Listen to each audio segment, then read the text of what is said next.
Amen. At marami ng mga churches o mga preachers na parang akala mo ay isang totoo, akala mo ay yun ay parang pangpakinggan mo siya ay parang totoo. Amen. Pero kapag titignan mo yung isang preacher na parang akala mo parang totoo pero parang hindi. Kasi ang labanan ngayon mga kapatid ay truth versus almost truth. Amen. So sa dating panahon mga kapatid ay makikita mo sino ang kaaway. Makikita mo harap-harapan. Amen. Hallelujah. Kasi parang dati sa panahon ng yung mga pinapatay ng mga Kristiyano, nakikita mo talaga harap-harapan kung sino yung kaaway. Pero sa panahon nito ay mahirap kung sino yung kaaway mo.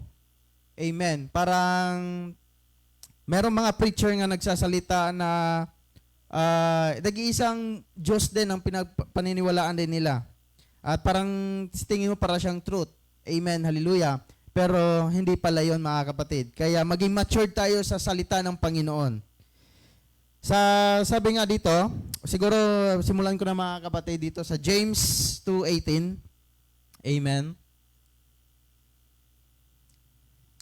Sabi dito, "Yea, a man may say, Thou hast faith, and I have works. Show me thy faith without thy works. And I will show thee my faith by works. Thou believest that there is one God. Amen. Thou doest well, the devils also believe and tremble." Anong ibig yung sabihin mga kapatid? Sabi nga dito, "Yea, I thou believest that there is one God, thou doest well, the devils also believe and tremble." Pati ang si Satanas mga kapatid, Diablo, ay naniniwala din sa Diyos. Diba? Sabi diyan, ginagawa ang mga demonyo man ay nagsisampalataya. Amen? Sa 19 daw, palataya, na ang Diyos ay isa. Mabuti ang iyong ginagawa, ang mga demonyo man ay nagsisampalataya at nagsisipanginig. Tremble. Ibig sabihin mga kapatid, sa panahon na ito mga kapatid, pati ang mga demonyo din pala ay dumarating or nagpaparito din minsan ay sa pangalan din ng Panginoon. Minsan nagsumusutin ng mga polo, nagdadala ng Bible, pero sa totoo mga kapatid, sila ay nagkukunwari lang. Di ba? Pati mga demonyo, they are believing God. Amen. Pero, kapag ikaw ay hindi matured, pwede kang masway, pwede kang madaya. Amen. Lalo na sa panahon na ito. Amen. Sabi nga dito tayo magbabasa tayo ng script ng Brother Branham. Sabi niya dito sa Believing God, "And I know this, that some of us has more faith than others." Amen. Minsan tayo mga kapatid ay masyado tayong nagtitiwala sa isang tao.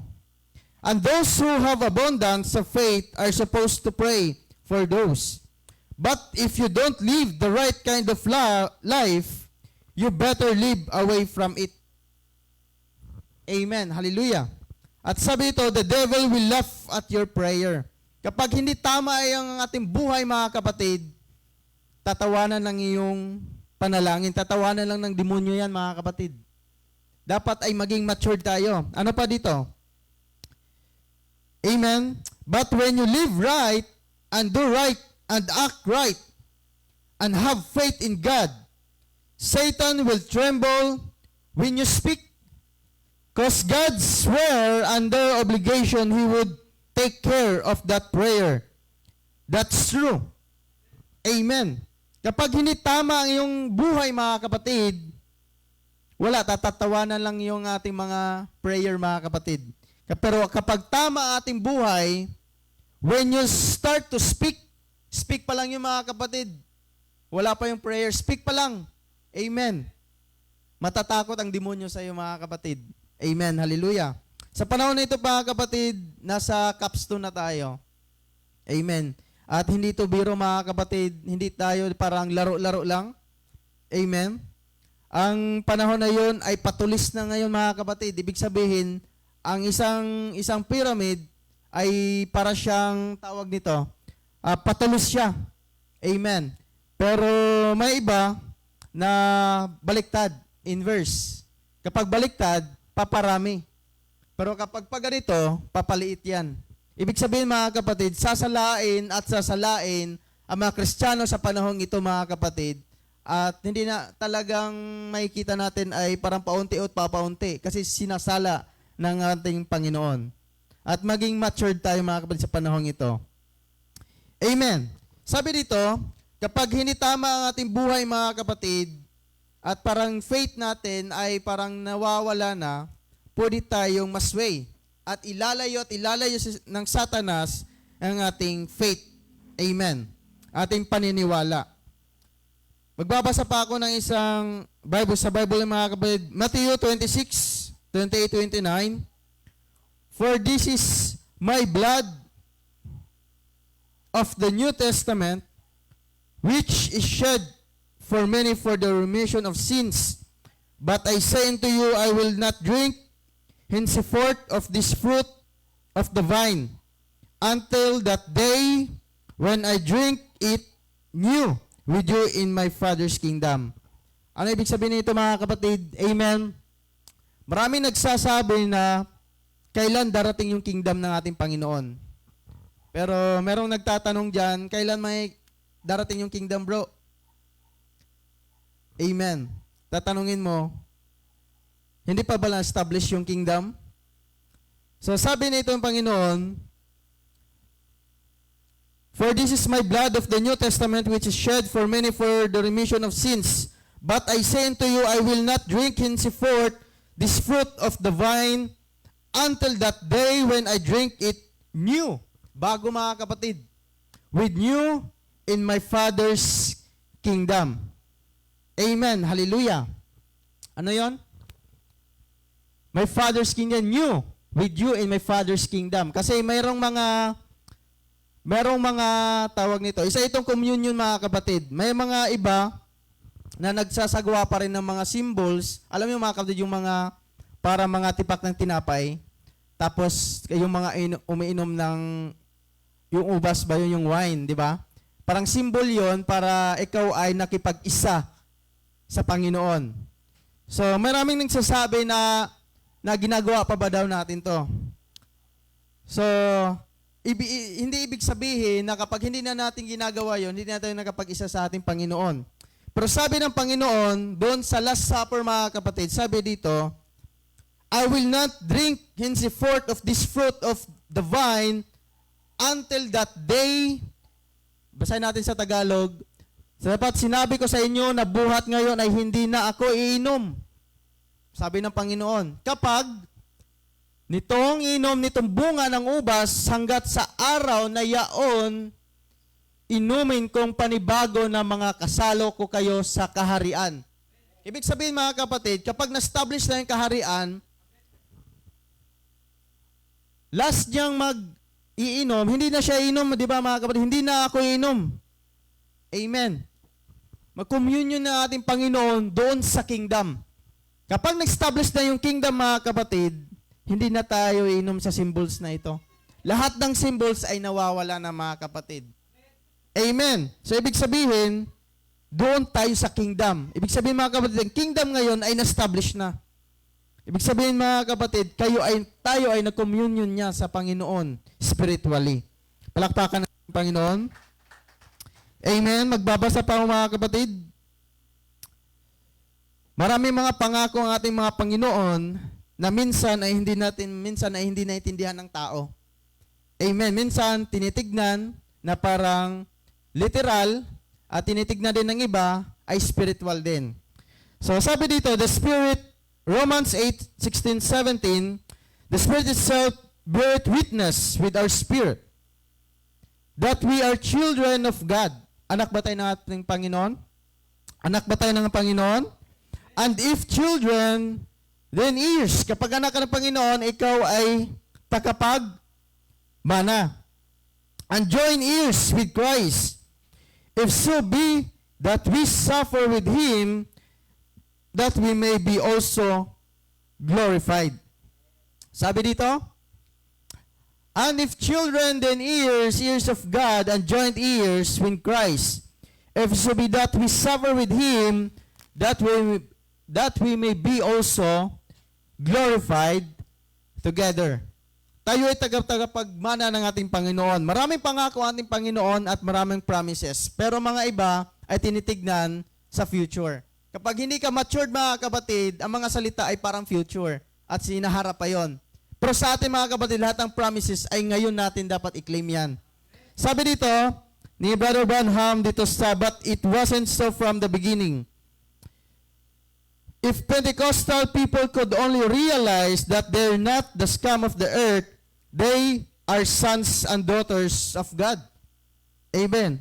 Hindi ito nare-realize ng Pentecostal na parang sila ay anak at son and daughters of God. Heirs of all things through Christ. Lahat ng mga promises na yan ay para sa ating mga kapatid, tagapagmana. Kailan ba natin maklaim ang mga mana na ito? But as long as Satan can keep you afraid to claim your heritage, amen, then he got you. See, as long as you are afraid of it. Minsan kasi sa ating mga kapatid, takot tayo eh. Alam nyo ba na ang kalaban ng faith is doubt. And the greatest weapon ng doubt is fear. Kapag takot ka, mga kapatid, sabi diyan, but as long as Satan can keep you afraid to claim your heritage, then he's got you. See, as long as you're afraid of it, don't be afraid of any word that God wrote. For just hang your face on any punctuation that's in there because it's right, exactly right. Minsan tayo ay humahangad ng kagalingan, pinipray ka ni pastor, parang hindi ako gumagaling ah. Parang pinipray ako palagi ni pastor, hindi ako gumagaling. Kasi nga, hindi mo kiniklaim na ikaw ay gagaling. Ang kagalingan pa, mga kapatid, ay hindi galing kay pastor. Ang kagalingan ay galing sa loob mo yun. Lumalabas yung mga kapatid. Amen. Tayo ay humahangad ng millennium. That is promises. Promise ng Panginoon yon. Kailan ba natin mahangad yung millennium na iyon? Amen. Ang millennium, mga kapatid, hindi malayo. Nandun din sa loob mo, mga kapatid. Palakpakan ng ating Panginoon. Amen.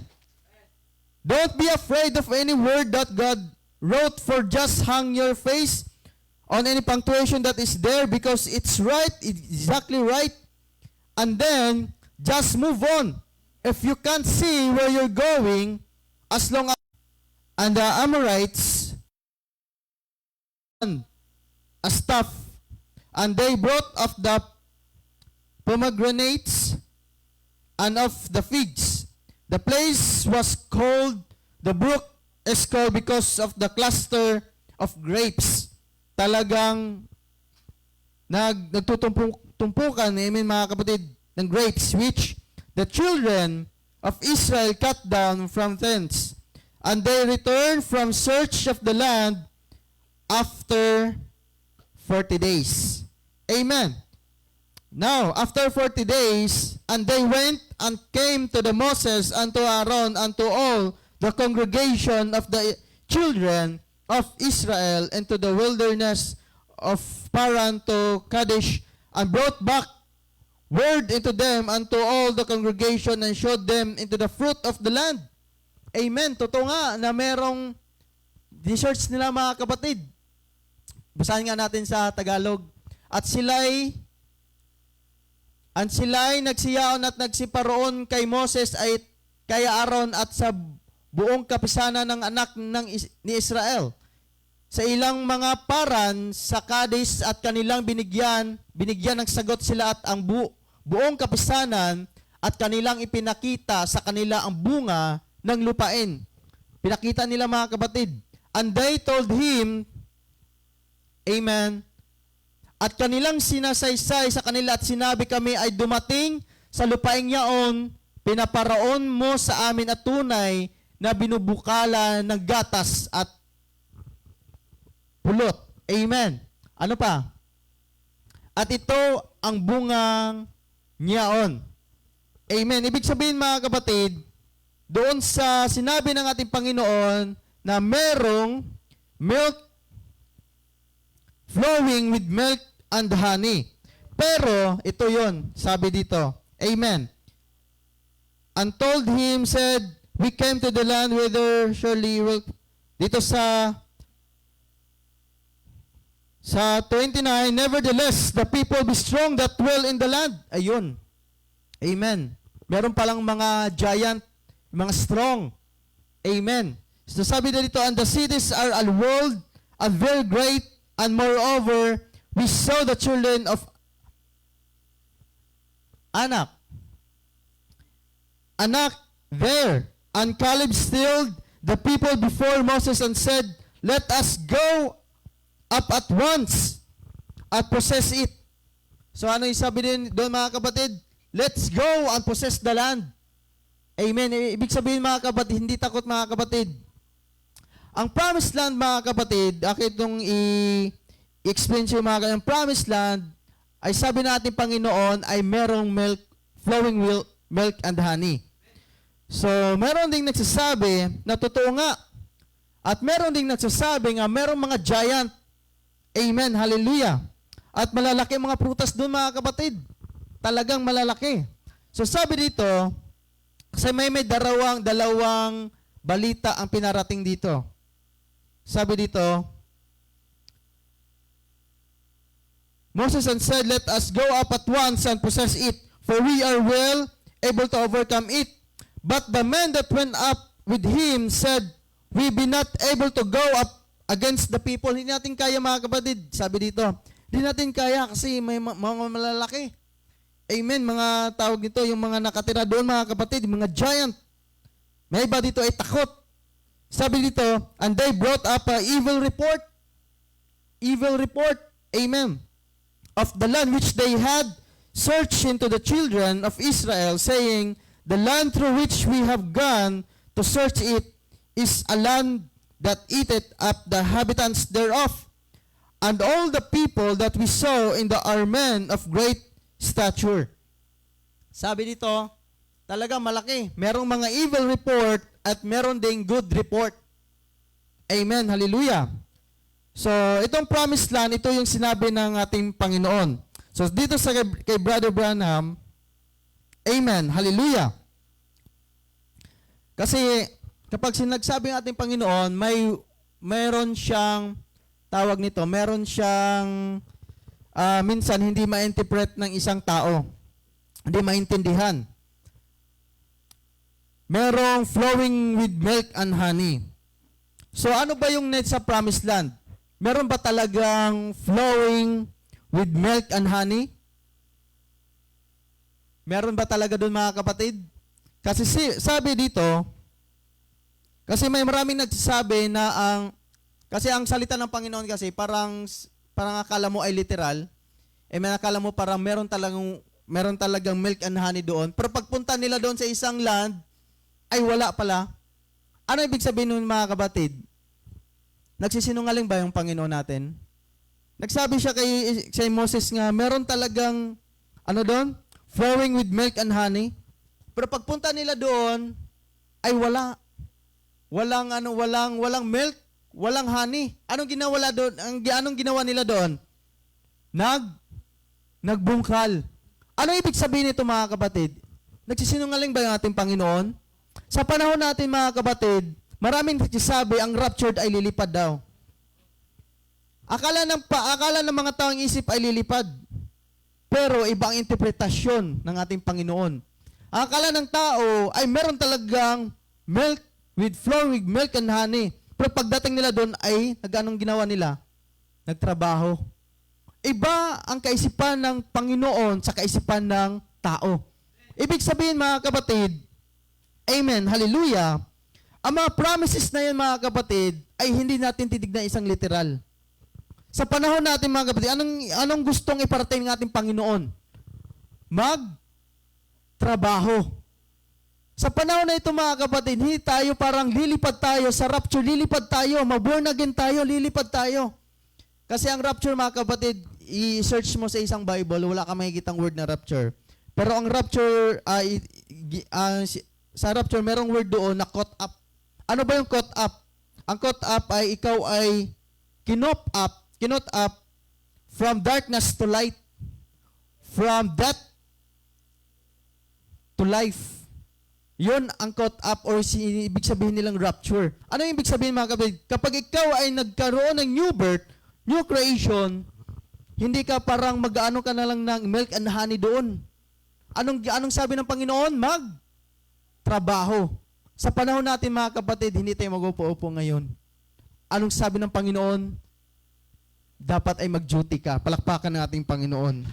Amen. Sabi dito, the Lamb took his book when the seventh seal just ready for it to be opened. The sixth seal, remember, he hid the seventh seal from us. Tinago ito ng ating Panginoon. He wouldn't do it. When the angel stood day by day, telling it, but then he wouldn't do it. On that one said, there is silence in heaven. No one knew it was the coming of the Lord. There was silence in heaven. Ito ay tinago ng ating Panginoon. That is mystery. Amen. Kapag sinabing mystery, may iba ay hindi talaga makikita. Pero kapag ikaw ay wife ng ating Panginoon, hindi na yan mystery sa atin. Amen. Parang literal lang din. Amen. Kayo ay parang ano pa lang, kasintahan. Of course, meron yang tawag nito. Merong mga mystery pa. Pero kapag ikaw ay wife na, wala nang tago-tago dyan. Tulad sa amin ni Angel dati. Kasintahan pa lang kami. Amen. Marami kaming mga mystery sa aming mga buhay. Pero yung naging asawa na kami, lahat yan, hanggang ulo at talampakan, wala nang tinatago. Ganon din sa ating Panginoon, mga kapatid. Lahat ng tinago, ay ito ay hinayag siyang sa kanyang asawa. Ano ibig sabihin nito, mga kapatid? Sabi dito, sa the rapture, but to the church, the bride, amen, the rapture is a revelation to her. Ano yung mga kapatid? Ano yung rapture? Is a revelation. Ibig sabihin mga kapatid, yung sinabi ng ating Panginoon na merong flowing with milk and honey, sa lahat ng tao, isa itong mystery. Amen. Pero sa kanyang bride, ito ay isang revelation. Amen. The revelation, the true bride of Christ will be waiting for the revelation of the rapture. Amen. Isa pa mga kapatid, and that's what the word will be, the same way redeem a new heaven and new earth. Just like you. You are new creature. Ikaw ay new creature mga kapatid. And the Greek word there, anybody knows, said you are a new creation.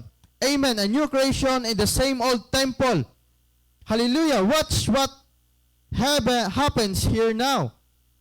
Amen. Hallelujah. Ikaw ay new creation na ng ating Panginoon. Ibig sabihin mga kapatid, ikaw ay na rapture.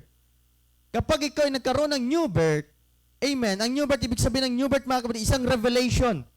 Amen. Ang rapture, isang revelation. Ang promise ng ating Panginoon ay isang revelation. Hindi yan para sa lahat mga kapatid. Ito ay para sa kanyang asawa. Amen. Palakpakan ng ating Panginoon. Ano ibig sabihin nito mga kapatid? Merong mga taong, mga promises like rapture, amen, meron dalawa. Sabi nga dito, merong dalawang report. Ano yon? Good report and evil report. Sa panahon ni Brother Branham, mga kapatid, may dalawang taong nakikinig. Amen. Ito ay para sa mga mensahe kasi ni Brother Branham, merong para sa Pentecostal at merong para sa for the coming generation. Amen. Hallelujah. Amen. Magbabasa pa mga kapatid.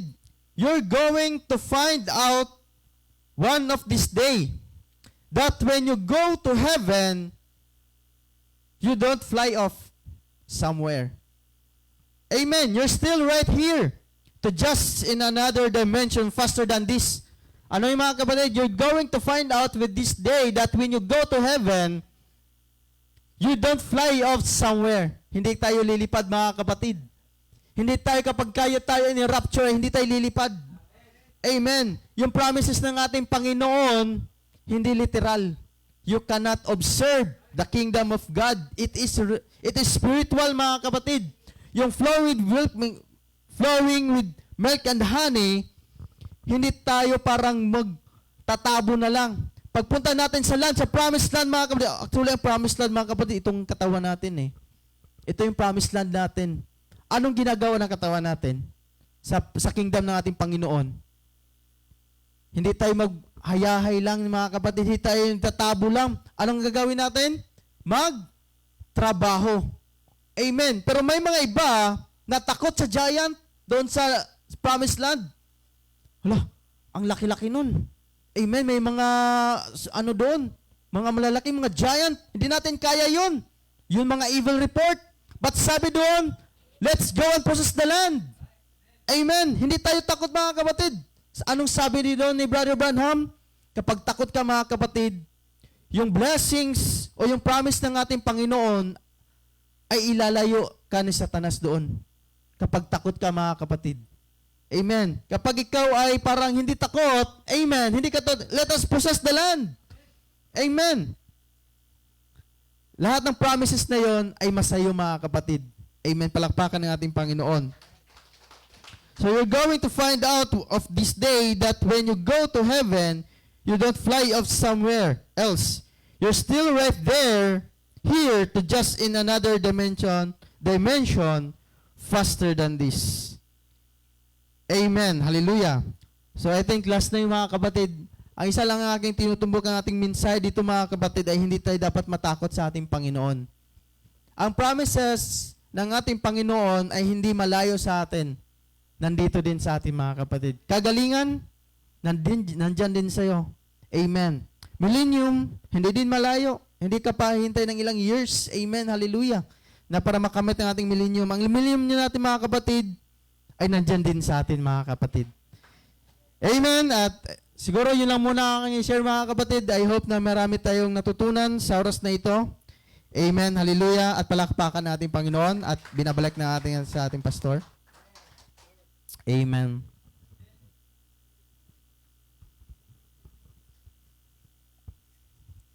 Good morning. Lilipad? Dagdagan ko lang yung rapture and then punta ko dun sa kasi yung tinumbok ng mensahe is maturity. Dito po sa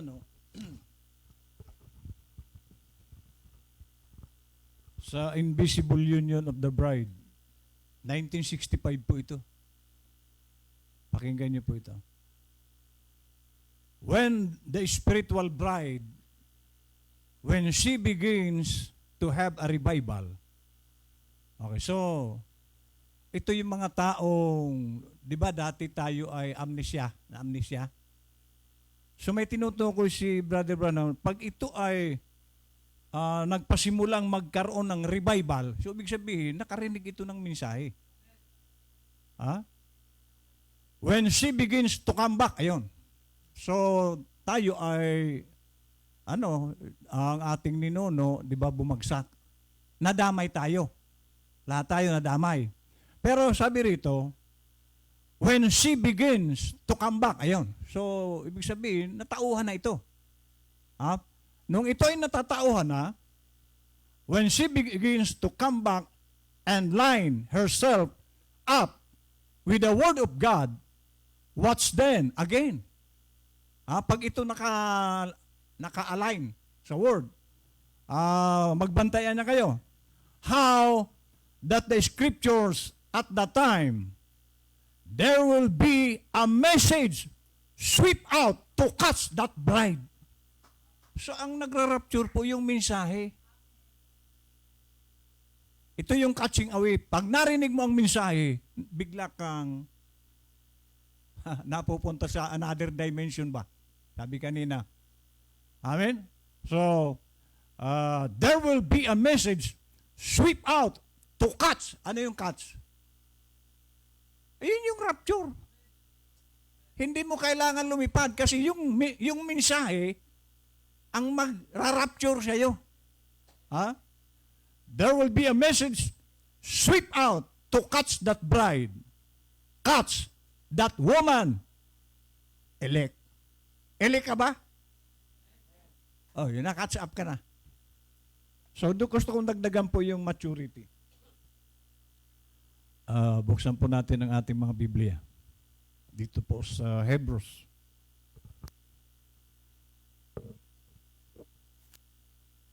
Kasi sabi ko nga sa inyo madalas, ang Kristiyano, itong estudyante. Or katulad din ito ng tao na isinilang.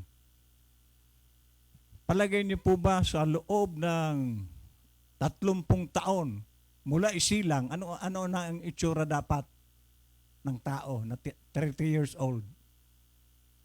Kasi kung ang 30 years old na yun, nakalamin pa rin, naka-imperdeble, anong itsura niyan? Ha? Dapat, tawa na rin yan. Tama? Okay. So, tingnan natin po dito sa Hebrews chapter 5. Verse 11 muna. Tungkol sa kanya'y marami kaming sasabihin at mahirap na saysayin. Ha? Palibhasay, nagsipurol kayo sa pakikinig. So, mahirap turuan talaga yung... May mga tao palang mahirap turuan, ano? Meron ding mga bata na ang hirap turuan. Pagbata. Pero ang matured, hindi naman siguro mahirap turuan na yan. Kung matured. Pero sabi rito, may edad na po itong pinagsasabihan ni Pablo. Ang hirap nyo makinig. Mapurol kayo sa pakikinig. Wala niyan dito. Lahat ba tayo maayos makinig? Hindi tayo yung mapurol. Pero may sinasabi si Pablo rito, palibhasay nagsipurol kayo sa pakikinig. Ibig sabihin, dumadalo lang ito, yun lang, nakaupo lang. Narinig lang ng tenga. Pero yung spiritual ear niya, bingi. Wala siyang naririnig. Kaya pag uwi nito, the same. Yun din. Pagbalik ulit, yun pa rin. Kasi, mapurol nga eh. Mabuti na lang wala niyan dito. Tama? Okay. Natitingnan po natin kung hindi tayo mapurol. Okay. 12. Sapagkat nang kayo'y nangararapat ng maging mga guro dahil sa kaluwatan, ibig sabihin, dahil anya matagal na kayo nakikinig, dapat guro na kayo. Masakit po ito. Wala ka pang nagagawa, ang tagal-tagal mong nakikinig, wala ka pa rin nagagawa. Masakit po ito. Ito yung naka-imperdeble, 30 years old na. Wala pa rin siyang nagagawa. Ilang taong ka nang nakikinig, balik, uwi, balik. Wala ka pa rin nagagawa. Ikaw ito. Pero wala dito. Okay, sabi niya, dapat daw mga guro na, dahil kaluwatan, matagal ka na. Ay muling kayo nangangailangan na kayo turuan ninuman ng mga unang simulain ng aral. Ayun. So, ang tagal mo na niya, puro pa rin basic ang gusto mong marinig. Pagdating doon sa milk and honey, wala ka naintindihan. Ang gusto mo lang, tama na, baptism, prosperity. Katulad brother doon sa kabila, puro prosperity ang mensahe. Pagdating sa mga talagang malalalalim na, katulad ng rapture, hindi po nila ito maintindihan. Mga bata po yan. Pag hindi mo naintindihan ang tamang rapture, bata pa yan. Kaya sabi nito, kayo'y nangangailangan na kayo turuan. Nino man ang mga unang simulain. Puro na lang Kasi pagdating sa malalim, kasi ang mga bata po, pagdating sa algebra, anong malay niyan? Yung mga grade 1, grade 2, anong malay sa algebra na? Baka sa arithmetic pa lang, mahirapan na yan. Ha? So hanggang doon lang sila. Oh, sabi niya, mga unang simulain ng aral ng Diyos at naging tulad sa mga nangangailangan ng gatas. Oh. Para saan ba po ang gatas? Alangan naman yung 30 years old, magdedede sa tsupon.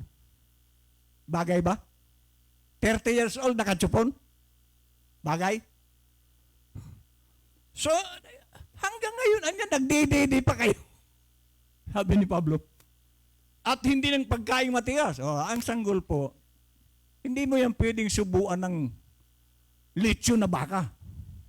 May sanggol kanina nakita ko dyan. Pwede na ba ang baka dyan? Yung mga matitigas na pagkain. Yung mga malalalim na masahe. Hindi mo po ito matuturuan. Hindi yan matututo.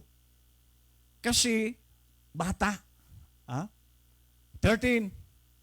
Sapagkat bawat tumatanggap ng gatas ay walang karanasan sa salita ng katwiran.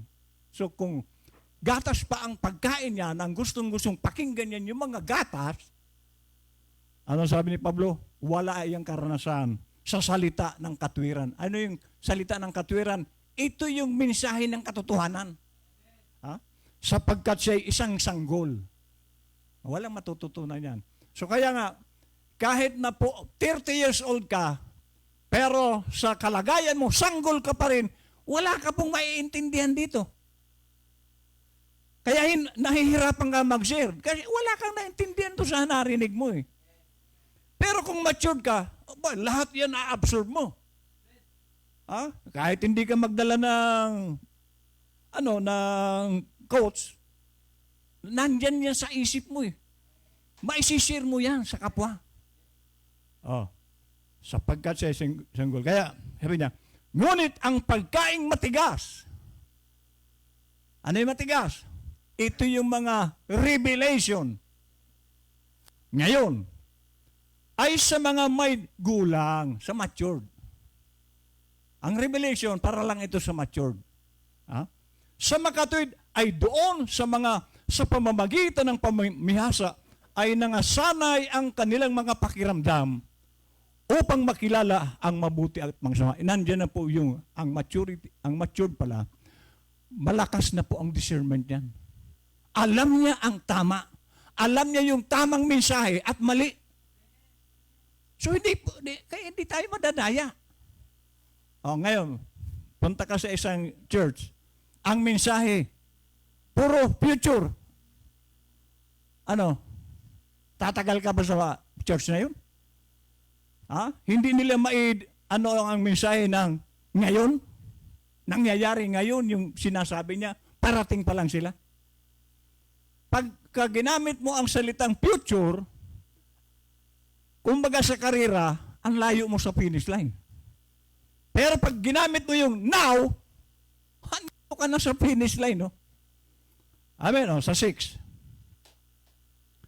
Kaya tayo'y tumigil na ng pagsasalita ng mga unang simula. Ano na natin yon? Yung church ages, yan yung mga fundamental nating teaching eh. Yung Malakay 4, tumigil na tayo doon, sabi ni Paul. Mga unang simulain ng aral ni Kristo. At tayo'y mga patuloy sa kasakdalan. Ayun. Umabanti na tayo. Kasi ito mga kapatid, ang seed. Alam niyo yung seed? Ano yung seed? Buto. Hanggat hindi mo po yan tinatanim, hindi yan tutubo. At tingnan mo rin, baka yung seed na yan, dalawang klase po ang seed. Isang seed, patay, merong seed na buhay. Paano natin malalaman na buhay ang seed? Itanim. Pag iyan ay tumubo, may buhay. Hello? At pag yan may buhay, magdadahon muna yan. Magsasanga yan. Dahon uli, dahon. Hanggang lumalaki ang katawan.